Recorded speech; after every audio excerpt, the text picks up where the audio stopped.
This Saturday afternoon at 4 is Nats Prom, the weird Nats-centric party that you never knew that you needed. Come hang out at Walters with all of your social media and real-life Nats friends while we watch the boys take on the Giants. Later Saturday night, Walters is showing UFC 264 featuring Conor McGregor and Dustin Poirier. Sunday, we have the Euro Final. Make your weekend plans at Walters now. Walters is open until 2 a.m. This week, you and some friends can watch the Nats out west at Walters. 2-1 delivery. Swinging a high drive, right field deep. Back on this one, Soto looking up at the wall, and it's gone. A 3-run opposite field homer for Will Myers. And the Padres are in front 3-0. Andres Machado is warming the right-hander. 3-0 to Harrison. Swung on, hit in the air to deep center field. This is way back. Grisham to the wall. It is gone. Goodbye. A line drive, 3-run homer over the center field wall for Josh Harrison has tied this game. The 0-1. Swinging a hard line drive, base hit left field. This is going to the corner. It'll score Machado from second. And in at second with an RBI double is Will Myers. He's driven in 5 by himself. He's outscoring the Nats by himself with those 5 RBIs. Padres lead at 7-4.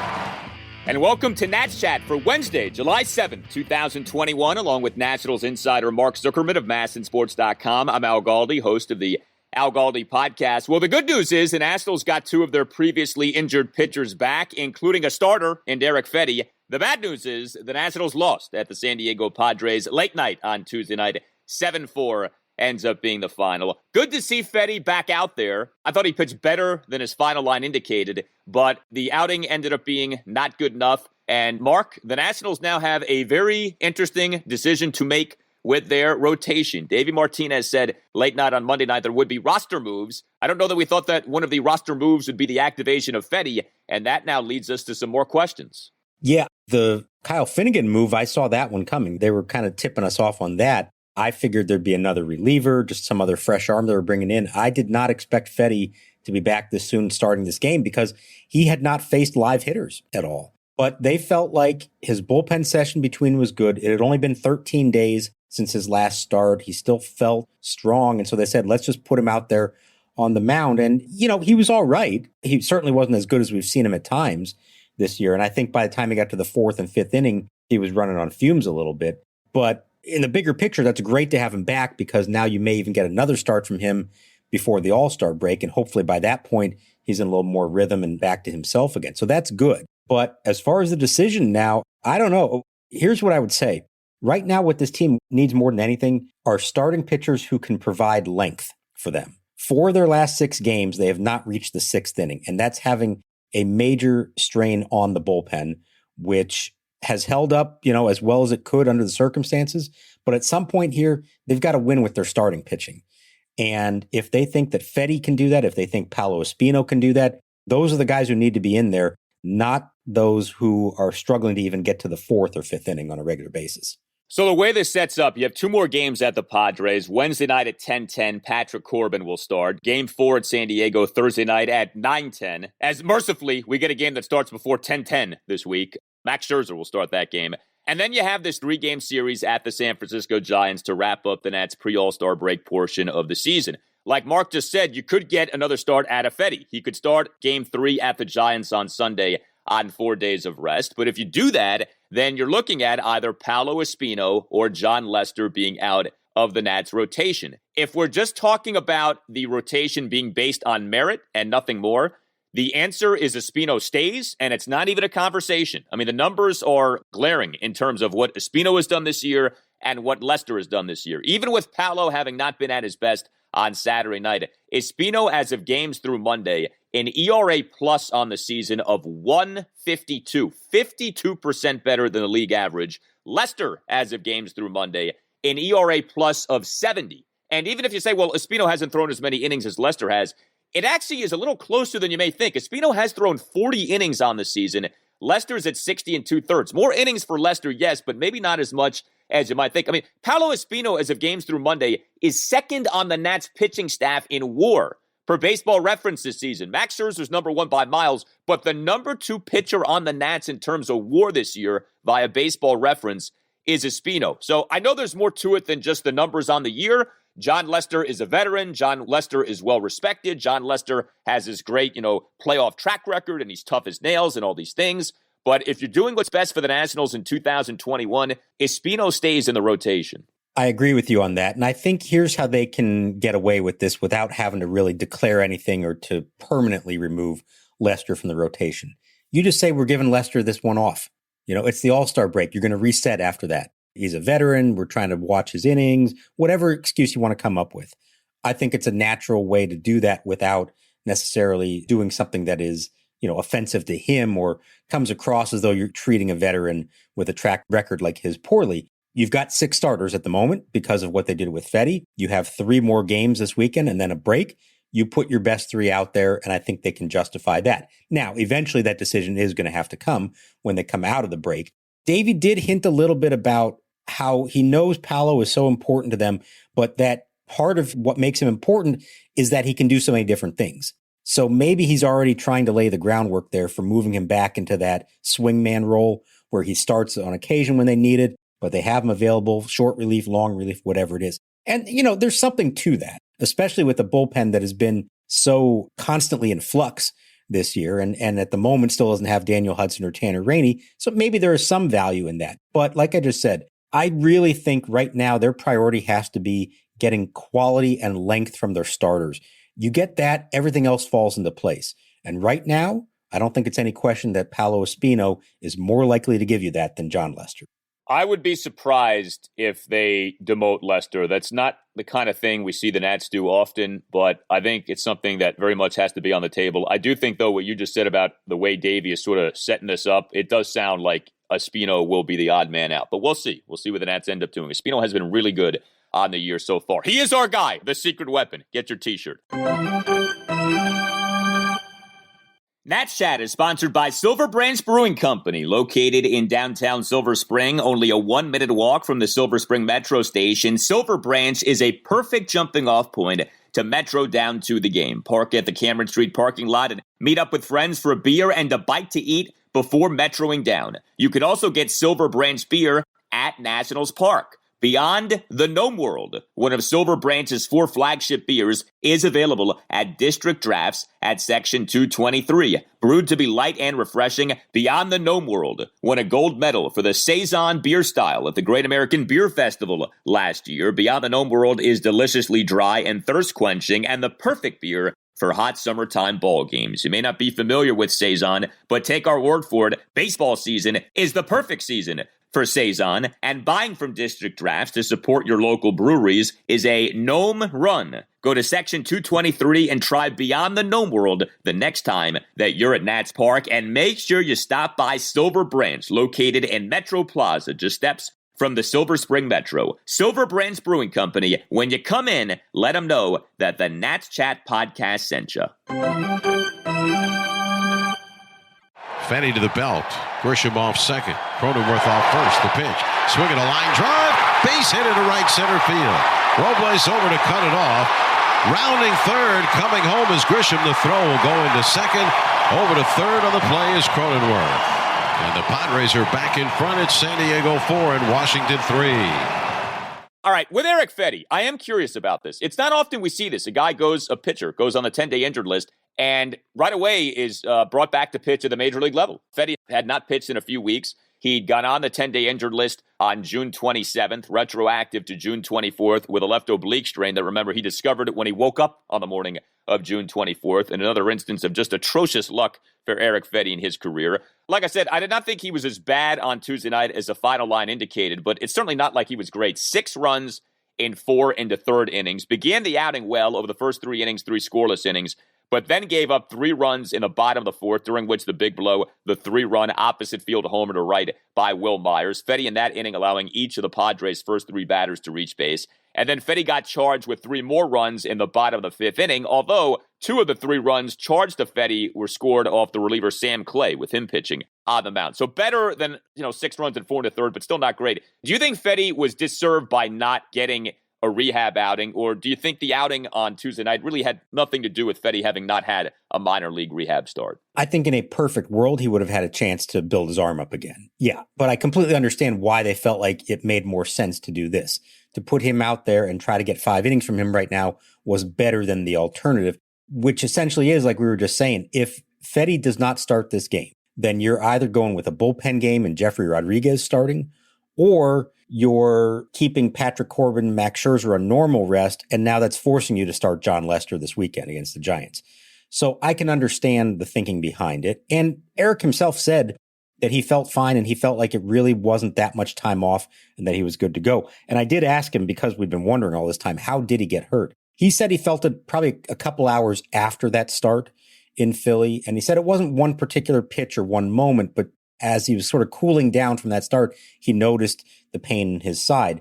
You know, officially it's an oblique strain, but clearly this was not the major oblique strain that we'll see sometimes from a hitter after a violent swing. He was able to pitch again in 13 days. So you don't do that with a serious oblique strain. So it probably wasn't that serious, and that allowed him to come back. But yeah, in a perfect world, you'd like for him to face hitters, build the arm back up so that he's not taking them out against a very good Padres team and honestly being kind of rusty. You know, he was fine, like you said, but I think he would be even sharper if he had a chance to pitch in between.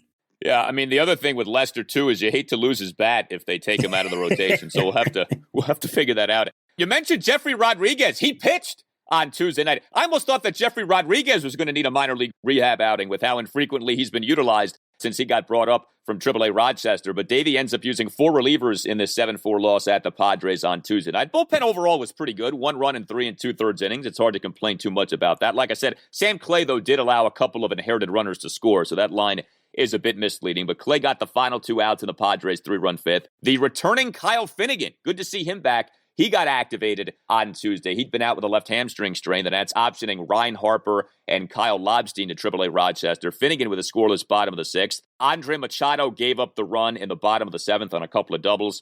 And then we saw Rodriguez toss that scoreless bottom of the 8th inning.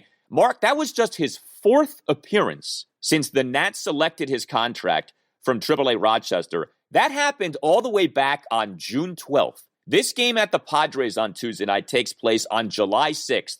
All this time, all this talk we've had about the Nats' lack of depth and the bench options and Jon Lester pinch hitting, etc., and Jeffrey Rodriguez ends up making just his 4th appearance in nearly a month on the Major League roster on Tuesday night.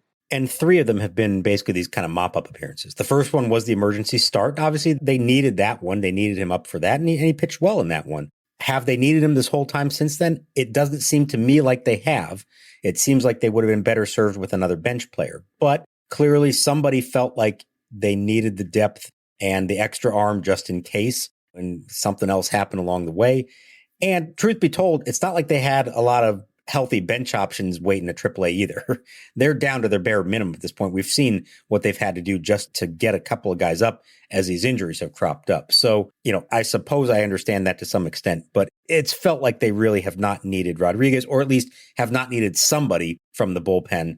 When you pitch 4 times in however many days that was, you just said, and they're really, for the most part, meaningless appearances, they're not in high leverage or even medium leverage spots, I think you do have to question whether this was worth it or not. But too late, can't change history now. I would really like to see it coming out of the All-Star break, a 5th bench player. I think we have seen how that has impacted them. Hopefully they have enough healthy bodies. Hopefully Andrew Stevenson, who's played a couple of rehab games for Rochester, is on the verge of coming back. Maybe that'll be the impetus for getting another bench player. And I know that Davey doesn't trust Jeffrey Rodriguez, and I'm not here to tell you that Jeffrey Rodriguez is elite, but over his 4 appearances, he's allowed 2 runs in 9 innings with 7 strikeouts. I mean, it's not like he's been a mess when he has pitched. You know, low leverage spots, I get all that, but it is bizarre what has happened here with Jeffrey Rodriguez. Well, Nationals offensively on Tuesday night were just, kind of ho-hum, not terrible, but certainly not great. 4 runs, 8 hits, 5 walks, 1 of 6 with runners in scoring position. Rough night offensively for the Nats numbers 1, 2, 4,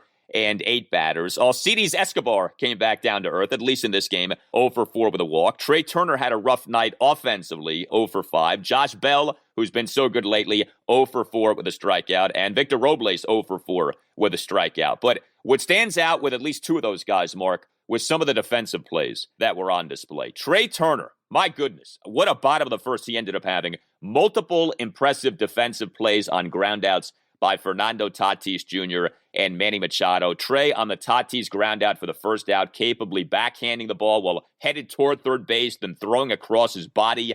Made a good enough throw to get the out. Very good job by Josh Bell. Really good pick by Bell at first base. Boy, has he been a nice surprise defensively at first this year. And then Trea on the Machado groundout, timing his bare handing of a chopper beautifully, firing to first in time to get Machado. And then the Robles catch, spectacular diving backhanded catch in the left center field gap to rob Jake Cronenworth of a hit for the first out in the bottom of the seventh inning. Machado delivers. And this one is belted to left center field toward the gap, chasing Robles into a dive, and he caught it. Headlong diving catch on the backhand for Robles, robbing Cronenworth of extra bases. Machado tipping his cap out in Robles' direction. A Gold Glove play by Robles. These are two of the better defensive teams in baseball, the Nationals and the Padres. And over the first two games of this series, each team has done quite well defensively. Yeah, we have absolutely seen it on both sides. And that Robles catch, remember a few years ago, StatCast was putting out the route efficiency percentage, like, it was a 97% route efficiency. And essentially, did he take a perfect direct line to where the ball was? I haven't seen that in a while. I don't know if that's still out there. That felt like as perfect a route as you could take on that Robles catch. That was the only way he was going to get there to make that play. That was fantastic. He nearly threw out a runner at second, stretching the double. I even thought they might have gotten him when the foot came off the bag, but didn't get that called. Trea's two plays in the first inning were fantastic. But like you said, the Padres as well, the Tatis catch on Monday night is sensational. I mean, I still don't know how he defied physics to do that. And then the relay to get Starlin Castro at the plate. And we could talk about the decision that Bobby Henley made to wave him around, which I did not think was a smart one under the circumstances. But let's still give some credit to the relay. They said that Tatis's relay throw was 95 miles an hour. Okay, that's a shortstop, not a pitcher. 95 miles an hour. He didn't need it to be. He probably only needed to be about 85 to throw out Castro at the plate. But some really impressive defense on both sides so far in this series. Here's the pitch. Swinging a line drive. Deep left toward the corner. And one hop into the corner. A fair ball. Castro heading for third. He's getting the green light. He's going to try and score. Here comes the throw to the plate. The tag by Caratini. And he is out. Bobby Henley sending Starlin Castro the relay for the left fielder Jurickson Profar to the shortstop Fernando Tatis, who has a cannon, and his one-hop throw was perfect. Yeah, I mean, the send was interesting. And, watching Castro as he rounded third, Castro did the thing that you'll see people do sometimes when they're running, and it's usually not done by fast people, where like they're waving their arms or their arms are kind of flailing in the air. And I don't know why that happens, but that's usually not a sign of like you're running particularly fast or that you're about to be safe. It's usually something like slower people do for whatever reason.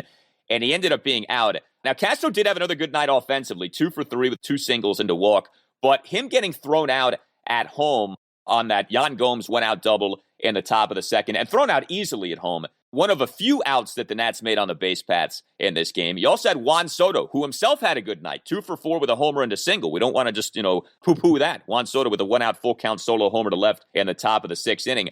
But Soto, who gets this really good 2-out single in the top of the first, was down to the count at 1.02. And then it's almost like an infield single that was hit to the outfield because he does such a nice job of hustling to leg out the hit despite Manny Machado, the Padres' third baseman, playing in shallow right field, catching the grounder, firing to first, but Soto getting there in time. But then Juan Soto, and this was just such a killer, he gets picked off. Now the throw to first, and Soto's picked off. Hosmer running him towards second, throws to Cronenworth, who tags him out. And Soto tried to avoid it going out of the baseline. Does anybody pay attention? What did we talk about in Nats on Deck? That's just a horrible mental mistake there. He's got a pickoff move you're not trying to steal. That is inexcusable. Officially caught trying to steal second base for the third out of the inning. So we haven't really had the whole thing of the Nats making bad outs on the base pass that much lately, but that phenomenon did pop up, at least to an extent, on Tuesday night. Yeah, and I think they both hurt them in this case. Who knows what would have happened in the first inning, but maybe Josh Bell gets a good, at bat and puts the ball in a gap, and next thing you know, Soto is scoring. And look, they had to know that Ryan Weathers, the Padres starter, had a good move as Dave Jagler of the radio broadcast put out in his pregame tweets, which I encourage everyone to read because he always has some good, interesting preview stats and info. He pointed out that Ryan Weathers has a fantastic move. He's picked off a bunch of runners and he caught Soto. I mean, he caught him red-handed. No chance on that one. Now, on the send of Castro, here's why I didn't like it there. In addition to just the fact that he was out by a mile. It's 1 out and Josh Harrison's coming up. And if you hold him at third, it's second and third and 1 out. Harrison, a lot of good things can happen with him at the plate there. He can drive in the runner with an out, either with a ground ball, because they're probably not going to play the infield in. He can drive in the runner with a fly ball, which is what he did. He hit a ball to the warning track that would have scored him. Or he might even have come through with a hit and a single is going to score 2 runs. So with no outs, with 2 outs, I can kind of understand the idea of sending him. But with 1 out and that particular hitter coming up, I didn't really understand the risk reward of that. It felt like you had a better chance of letting Harrison swing the bat to get the runner in.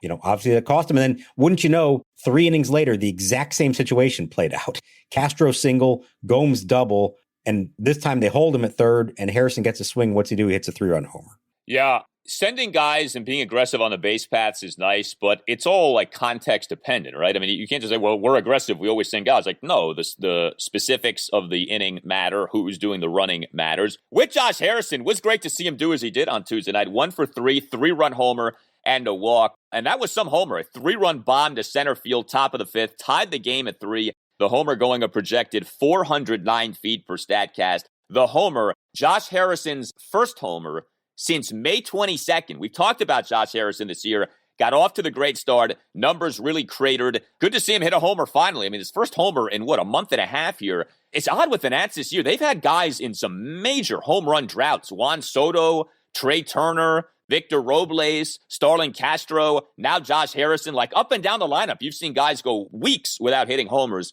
But very nice to see that with Harrison. Like you said, he almost had another homer. That loud out on the deep fly out to left field for the 3rd out in the top of the 2nd inning as the Padres left fielder Jurickson Profar made a leaping catch to the warning track in front of that short wall. Harrison also had a walk. I mentioned Soto's homer, though. I wanted to get your take on this. Soto now has 10 homers this year.